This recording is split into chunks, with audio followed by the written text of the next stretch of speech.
មុនដំបូងយើងចូលកម្មវិធី CapCut ដើម្បីធ្វើវីដេអូ Green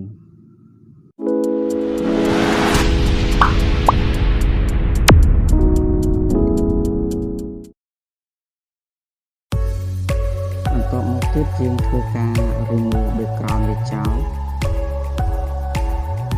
ធ្វើការសម្រេច remove background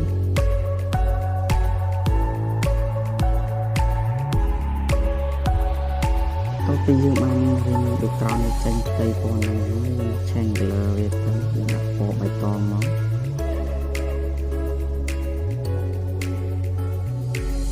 យើងបាន change color រួចហើយយើងធ្វើការ save វា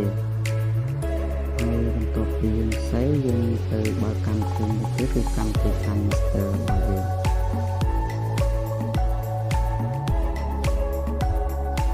នេះគឺជាវីដេអូដើមដែលយើងបាន edit វា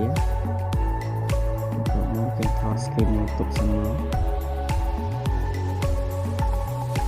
ហើយយើងស្រែរកកន្លែងកាត់វា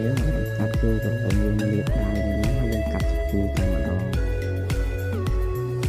កន្លែងយើងកាត់ជា2នេះយើងទាញវីដេអូដែលយើងបានថត screen យើងដាក់កន្លោះហ្នឹងមកយើងរុញមកទៀតដើម្បីកាត់វីដេអូទៀត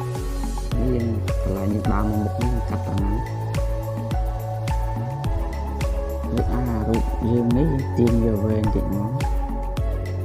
តោះមកយើងទៅ add វីដេអូដែលយើងបានធ្វើ clean ហ្នឹងវីដេអូដែលយើងបាន edit បានហ្នឹងយើងមកដាក់យើងស្រែវីដេអូទាំងពីរហ្នឹងឲ្យត្រូវគ្នាមកស្មើគ្នាមកវីដេអូដើមនិងវីដេអូបាន edit ហ្នឹងយើងស្រែមិនឲ្យវាស្មើគ្នាហើយយើងចាំយើងកាត់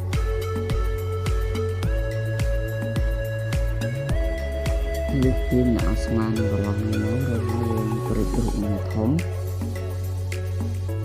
មកយើងបើកនេះវាបើកចូលមកធីរបស់វាដើម្បីបំបត្តិផ្ទៃពណ៌នឹងចោល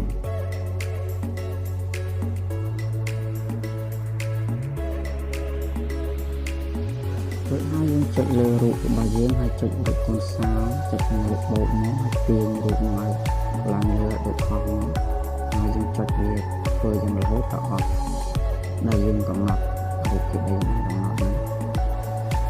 យើងធ្វើយ៉ាងរហូតមកដោយសារមាន